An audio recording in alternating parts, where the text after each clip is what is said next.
पाटील परिवार, स्वर्गीय पद्म श्री विठ्ठलराव विखे पाटील, पद्मभूषण बाळासाहेब विखे पाटील यांच्या स्मृतीस्थळी जाऊन आज माझ्या आमदार झाल्यानंतर कामकाजाची सुरुवात करण्यापूर्वी या स्मृतीस्थळावर येऊन त्यांना अभिवादन करून त्यांचे दर्शन घेऊन आशीर्वाद घेतला. तुम्ही पहिल्यांदाच आमदार झालात, पहिल्याच याच्यात मंत्रिपद मिळण्याची शक्यता काही मनात काही असा विचार काही नाही. आमदार होणं सुद्धा माझ्या याच्यात इच्छा नव्हती, म्हणजे माझ्या स्वप्नात नव्हतं.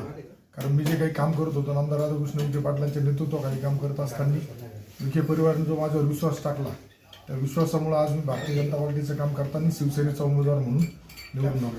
आमदार म्हणून तुम्ही झालात संगमनेरचे, पण आमदार म्हणून तुम्ही संगमनेरचं पहिलं विकासाचं काम कुठलं करणार? पहिला संगमनेरचा पाण्याचा जो प्रश्न आहे तो गेल्या कित्येक वर्षापासून प्रलंबित ठेवला गेला होता, असं माझं म्हणणं आहे.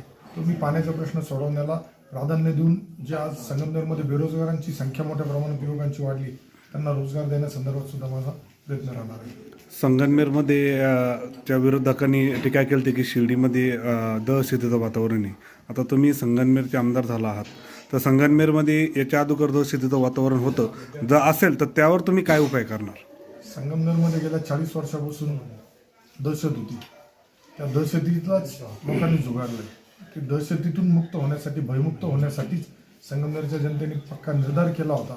आणि त्या माध्यमातूनच आम्ही सुद्धा निवडणुकीच्या वेळेस आमदार राधाकृष्ण विखे पाटलांच्या माध्यमातून, सुजयदादा असतील, सर्वांनी संगमनेरकरांना भयमुक्त करू हा जो शब्द दिला होता, त्या शब्दाच्या दृष्टीने आमची वाटचाल ज्या दिवशी निकाल लागला त्या दिवशी संगमनेर तालुक्याची वाटचाल ही भयमुक्तीकडे सुरू झाली आहे.